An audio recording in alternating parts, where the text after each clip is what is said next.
Hello, for this tutorial I'll be showing you how to create a new campaign that's not affiliated to a product. Okay, so from your dashboard, you proceed to campaign, then you click on new campaign. So this is our campaign. So we're gonna fill out the necessary forms.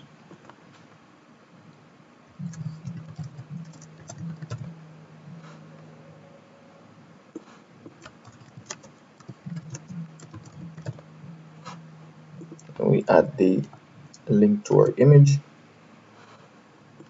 and then this is it.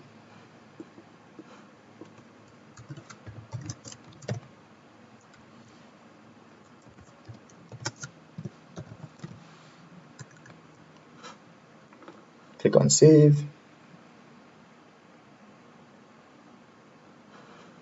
and then we'll schedule a campaign. So when would we like this to be posted to our different platforms? The date, time, and we'll select our platform too.